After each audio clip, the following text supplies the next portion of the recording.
제가 주말에 가장 주의 깊게 본 뉴스가 트럼프가 시카고에 이민 단속에 군을 투입한 뉴스들입니다. 굉장히 양쪽이 지금 감정이 격앙돼 있는데 재밌는 거는 트럼프가 시카고를 전쟁터라고 표현하고 있다. 그러니까 국토안보부 장관도 마찬가지. 반면에 이 군 투입을 반대하는 현지에서도 트럼프가 전쟁을 도발하고 있다고 얘기를 하고 있는 거죠. 아니, 용어가 좀 심각해요. 그런데 뉴욕 타임즈에서 이 주말에 띄운 뉴스 동영상 10개를 띄웠는데 여기 보면은 상당히 저 화면상으로 봐도 야, 이게 백주대낮에 이 어떤 문명화된 도시에서 벌어지는 일인가, 이게 의심스러운 지금 장면들이 나타나고 있죠. 그 중에는 뭐 아주 폭발적인 조회수가 나오는 영상들도 많이 있습니다. 자전거를 타고 가던 한 시민이 국토안보부 또 주방위군 요원들한테 안 붙잡히고 도망가는 영상이 아주 이게 지금 엄청나게 조회수가 올라가고 있는데요. 이 10개의 동영상을 차례로 하나씩 보면은 이게 지금 심각합니다. 예를 들면 말이에요. 자, 여기 보세요. 아파트 건물을 급습하는데 보십시오. 여기 장갑차가 오죠. 장갑차에 무장병력이 있는 거는 물론인데 하늘에 헬기가 동원되죠. 예. 군사작전. 이게 뭐냐면 민가 아파트를 급습하는 장면이거든요. 어마무시하죠. 그것도 심야에. 예. 자, 헬기가 떠다니고. 우리 계엄 때하고 비슷한 거예요. 그러니까 우리가 12.3 계엄에서 윤석열이 성공했으면 이렇게 되는 거예요. 우리나라 바로 이렇게 되는 거예요. 헬기가 날아다니고. 그 다음에 여기 자전거 탄 요 시민이게 연일 화제가 되고 있는데 저 시민이 계속 조롱을 합니다. 아, 니네 여기 와서 자식한테 뭐라 그럴 거냐, 부끄럽지도 않냐, 이런데 쫓아가죠. 쫓아가는데 자전거를 끌고 연락에 내뺀다고. 그런데 못 잡지. 이러니까 환호성이 터지고 난리가 났어, 난리가. 예, 몇 명이 쫓아가는데 못 잡아. 허탈한 모습들. 이건 또 조롱거리로 지금 이래 돼 있고. 그러니까 야유했다고 가서 이제 이렇게 조롱하고 가는 거야. 예, 그 다음에 보십시오. 여기 배에다가, 이거 바다입니다. 바다에 이렇게 이게 뭡니까? 저기 순찰, 함정 타고 이렇게 쳐다보면서 쓱 지나가는 거지. 쓱 지나가는. 이런 장면들.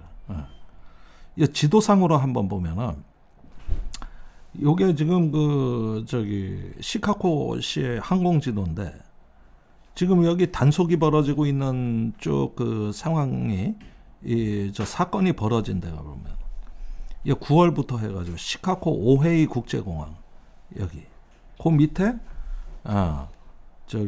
치명적인 총격 사건이 발생해가지고 결국은 사람이 사망한 9월 12일 사건이 요 지점에서 일어나요. 여기서 일어나고. 그 다음에 브로드뷰에서 매일 시위가 일어나고 IS 시설이 여기에 있는 IS 시설. 여기라고 여기 아주 여기는 거의 화약고라고 할 수 있고. 그 다음에 이제 여기 국경 순찰대가 시내에서 나타나는데 여기 바닷가 이런데. 그러니까 이 시카고 전역입니다. 전역. 그리고 아까 헬기가 뜬 아파트 건물 야간 습격이 벌어진 데가 바로 요 남쪽 지점입니다. 이게 바다가 아니네. 미시간 호수가 있는데네. 미시간 호수. 근데 미국의 시카고를 가본 적이 없어가지고. 그러니까 여기입니다. 여기. 아파트 건물 습격한데. 그러니까 이 도시 전체가 어떻게 돼 있느냐. 완전히 전역이 다 감시 체제로 들어가는 거죠. 그리고 곳곳에서 충돌이 벌어지는 거예요. 요것도 보면은 이게 아이스 시설 그 옥상에서 이게 시위하는 목사한테 후추 페퍼가루 이거를 발포를 옥상에서 하는 거죠. 옥상에서 발포하는 장면 이런 것들이. 그 다음에 시민을 제압하는 장면이죠. 체류가스. 자기들은 방독면 쓰고. 그러니까 이거 우리 옛날에 80년대나 봤던 장면들이란 말이에요. 이런 것들. 장면들 있죠. 예, 체포되는 장면입니다. 한 시민이 불신 검문당하고 체포되고 있는 거죠. 그러니까 길거리에서 그냥 불신 검문이라고. 그럼 왜 체포될 수가 있는 거죠? 시위는 더 커지고 있죠. 여기 계속 보면 이제 시위가 있죠. 그러니까 결국 이런 어떤 그 상황을 보면은 전쟁터라는 말이 조금 과장스럽긴 하지만은 전쟁 전야의 어떤 모습 같아 보이기는 하는 거거든. 이게. 그러니까 지금 이걸 뉴욕 타임즈에서 보도하면서 이제 기사 주요 내용에도 이런 게 나옵니다만은 국경 순찰대 요원이 시내에 투입되어 무장하고 순찰하며 시위대 해산을 위해 체류가스, 페퍼볼, 성광탄 등의 화학 물질을 사용하고 있다. 시위대와 지역 주민들이 연방 요원을 막아내거나 차량을 추격하며 적극적으로 저항했다. 이 과정에서 비무장 이민자가 총격으로 사망하는 사건이 이미 발생했다. 근데 불법 이민자뿐만이 아니라 미국 시민권자도 구금되었고 학교에서 이민 단속 경고 이메일을 발송하는 등 지역사회에서 극도의 공포와 긴장감이 조성되고 있다. 그러면은 가운데서 트럼프는 법과 질서의 회복을 주장하며 이 단속 영상을 일부러 공개한다. 많이 보라고. 그 다음에 국경 순찰대 고위 관료가 직접 현장에 나타나 시위대에서 강경 발언을 하고 체포하는 등 가시적 역할을 수행한다. 그러니까 지금 연방 요원들의 전략은 공포 전략이라고. 그리고 시민을 갖다가 제압하고 총을 쏘고 이러는 거를 자꾸 보여준다는 거죠. 영상을. 자, 문제는 이게 대부분 위법이고 불법이라는데. 근데 연방 주 권한하고 사법부에 제동하고 출동하고 있는 거죠. 충돌하고 있는 거죠. 그러니까 이게 지금 시카고에서만 벌어지는 게 아니라 일리노이 주지사가 직접 뛰어들어 가지고 연방의 주방위군 투입이 헌법적 권한을 넘어선 연방의 침해다. 그러니까 미국은 연방국가 아닙니까? 페더럴. 이 주가 다 자치구라고. 자치주인데 이 자치주에 연방이 무슨 권한으로 와가지고 군을 투입해서 시위대를 진압하는 거냐 이거지. 그러니까 이거는 이제 민병대법이라는 게 있어요, 미국에. 이게 뭐냐면은 포스 커미티 액트라고 커미테터스 액트라고 하는 건데 반란의 증거가 없는 한 민간 법 집행에 연방 정부가 개입할 수 없는 거예요. 그러니까 연방 정부의 군이나 연방 기관이 주에 개입할 수가 없는 거예요. 그거는 주에서 알아서 하는 겁니다. 그런데 지금은 이런 법에도 불구하고 군을 투입했다. 그런데 반란이 없는데 이런 어떤 군을 투입하는 거는 위법이라는 판결이 나와버린 것이죠. 이게 연방 법원에서 나온 거예요. 그러면은 어떻게 돼? 이 군 투입이 전부 불법이라는 얘기 아니에요. 그러니까 트럼프가 그래도 나는 군을 투입하겠다. 그러면 무슨 법으로 투입하는 거냐? 반란법이 있다. 인서렉션 액트. 이게 뭐냐? 자, 반란이 일어났을 때는 그러니까 이 반란이라는 건 뭐예요? 연방을 해체하거나 아니면 국가를 전복시켜서 완전히 독립해버리거나 무정부 상태로 만들거나 이런 걸 얘기하는 건데 이러려면은 주정부가 무력화되고 완전히 반란군들이 폭력적 방식으로 주정부를 장악하거나 뭔가 이런 반란이 일어나면은 그때는 반란법을 적용하게 돼 있고 연방군대가 투입된다는 거지. 그런데 트럼프는 반란법을 적용하겠다. 이러면서 강경 노선을 계속 고수한다 이게. 그러니까 이 반란법이 발동이 되면 어떻게 되느냐? 아까 말한 민병대법, 즉 주의 치안은 주에서 담당한다는 이 민병대법이 무효화되고 무력화되고 연방정부만 이 국내 치안에 정권을 행사할 수 있는 거예요. 이건 반란 사태에 있는 거지. 이런 반란 사태가 언제 있었냐? 옛날에 남북전쟁 시대. 남북전쟁 시대는 이게 남부군을 북부가 제압하면서 연방을 만들어 가지고 이걸 반란이라 그랬다. 그 다음에 아이젠하워 대통령 때 인종철폐 지침을 주정부가 따르지 않았을 때 한 번 연방정부가 개입을 한 적이 있거든요. 그때 적용된 법이 반란법이에요. 그 이후로 1950년대 이후로는 미국에서 반란이 일어난 적이 없다는 거죠. 그런 식으로 지금까지 거의 80년이 흘러왔는데 이제 80년 만에 처음으로 반란법을 적용할 수 있다. 이게 이제 트럼프의 입장인 것이죠. 자, 그러면은 이 반란법을 언급했다 그러면은 이게 앞으로 군사력을 동원해 가지고 이 시카고에서 강경 진압을 계속하는 초강경 조치가 있다는 걸 암시하는 건데 이 시카고가 미국의 광주가 될 수가 있는 거죠. 우리 5.18 광주 때 신군부가 비상계엄을 전국으로 확대해 가지고 광주에 계엄군을 투입하면서 이제 재앙이 벌어졌던 거다. 그런데 트럼프가 지금 시카고를 그런 식으로 얘기하고 있다. 참고로 말입니다. 미국에는 계엄법이 없습니다. 우리나라 같은 비상계엄 제도가 없어요. 그러나 그 비상계엄 상황하고 가장 유사하게 갈 수 있는 게 바로 이 반란법이다.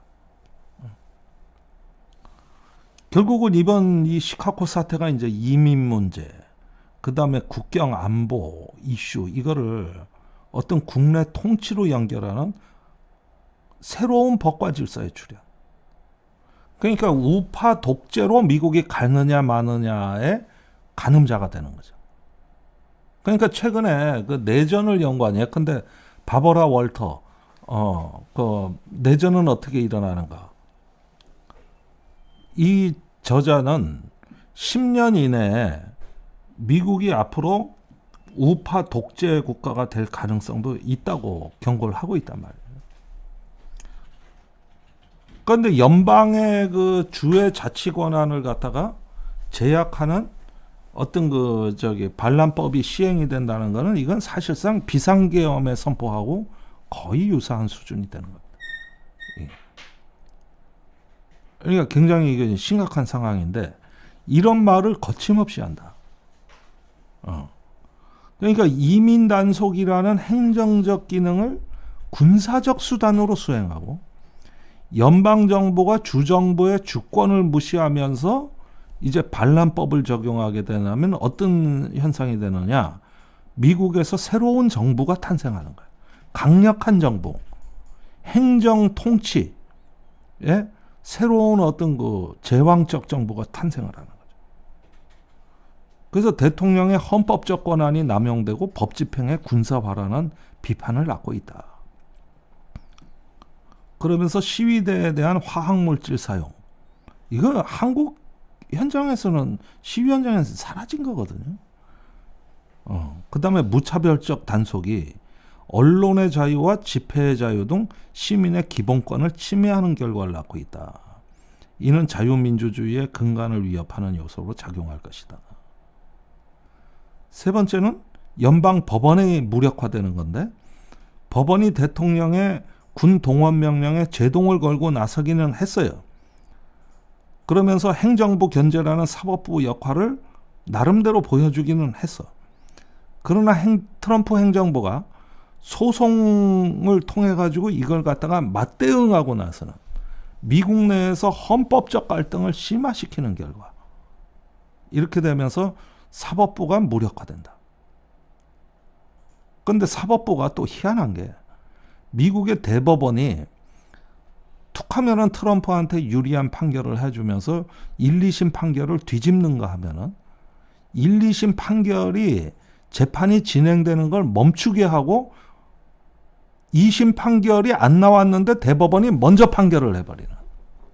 최근에는 이런 일도 벌어지고 있다.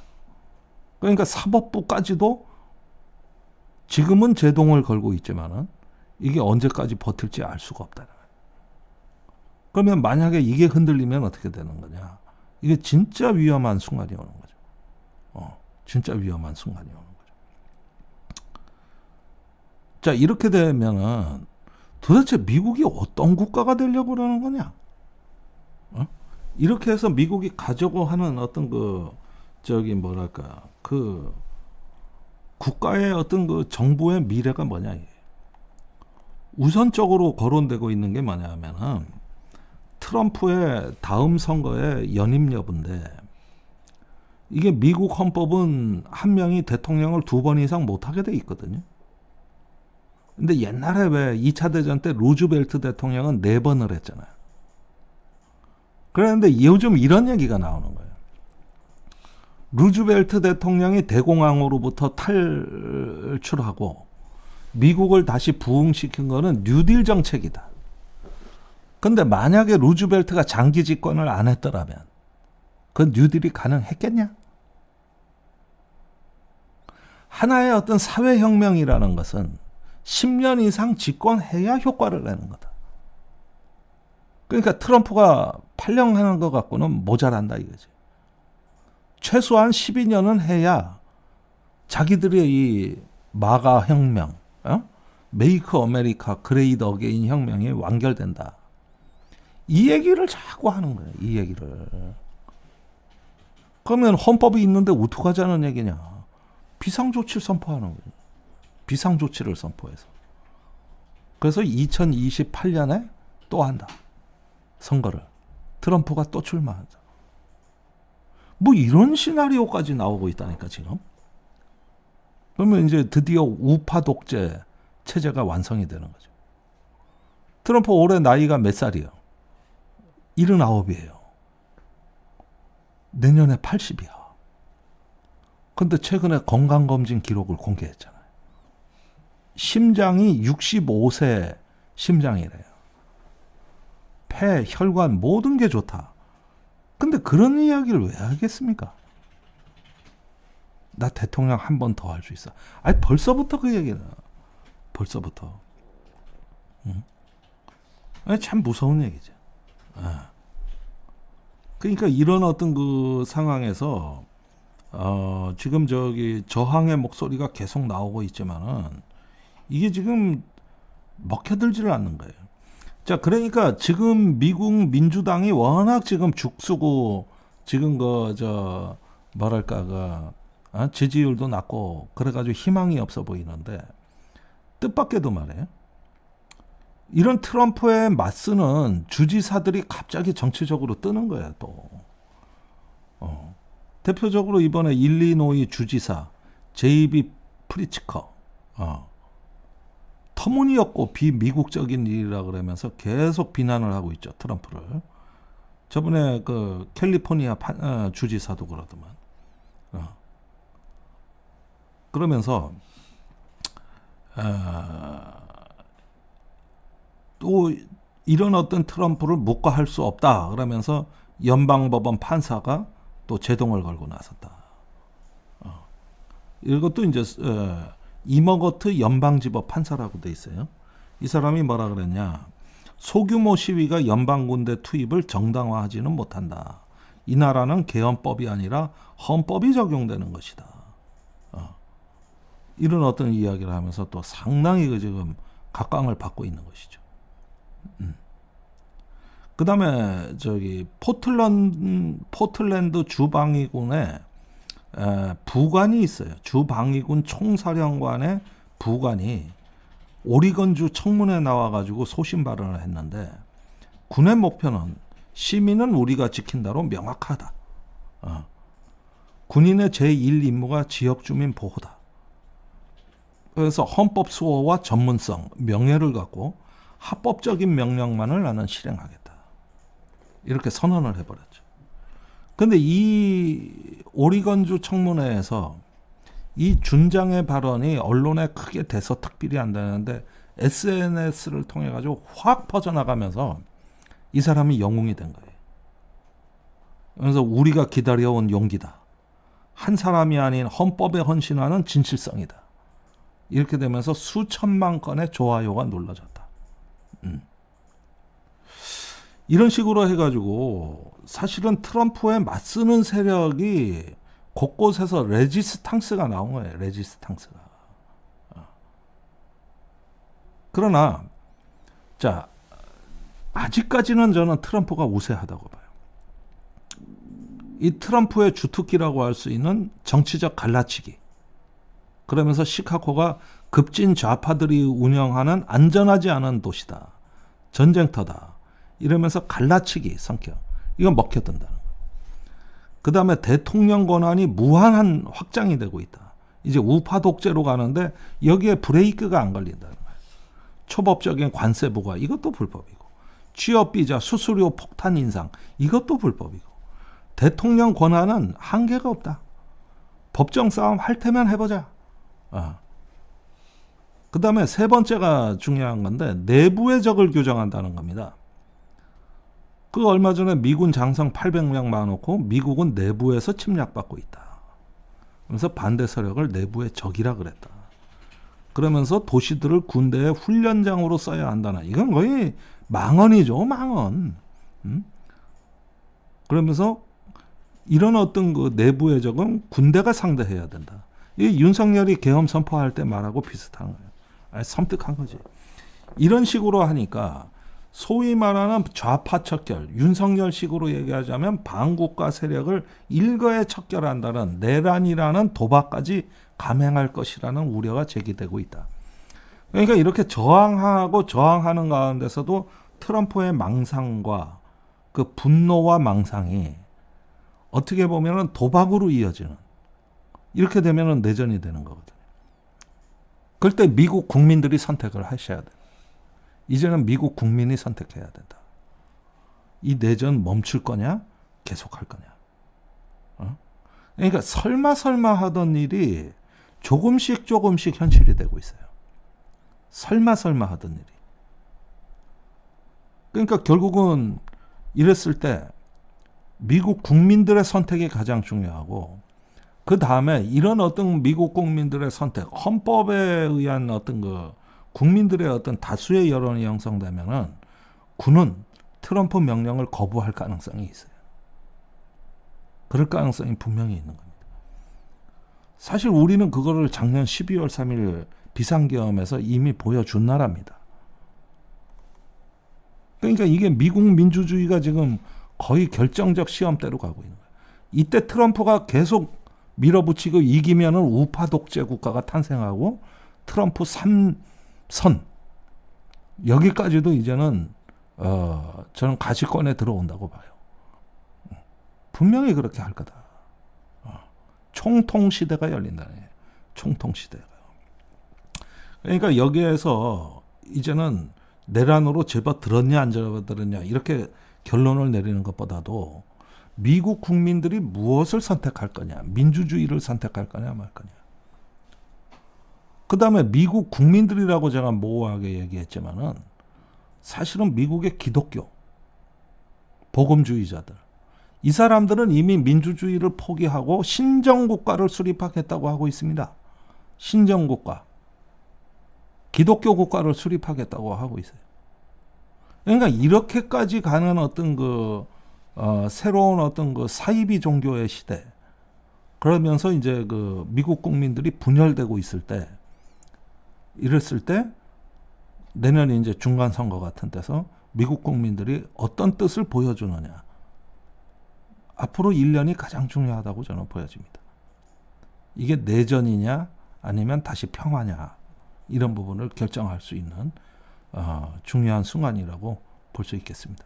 나의 보험 가입 상태를 믿을 수 있는 정직한 보험 전문가가 객관적으로 체크해서 공정한 평가와 합리적 대안을 제시하는 마이보험 체크를 소개합니다. 마이보험 체크는 보험 가입자의 이익을 가장 중요하게 생각합니다. 마이보험 체크는 35개의 손해보험, 생명보험 회사를 취급 판매하고 있기 때문에 한 회사만 추천드리지 않습니다. 고객의 상황에 맞지 않게 무조건 보험료가 비싼 보험 상품을 팔아 수익을 챙기려는 게 아니라 고객에게 가장 필요하고 합리적인 상품을 제안하고 있습니다. 가입 보장은 크고 폭넓게, 보험료는 저렴한 최적의 보험 상품을 정직하게 추천해드립니다. 마이보험 체크는 상담 후에도 고객에게 절대 부담을 드리지 않습니다. 귀찮게 계속적으로 연락하지 않기 때문에 상담 신청하셨던 분들이 오히려 연락을 기다렸다고 전화를 먼저 주시는 분이 계실 정도랍니다.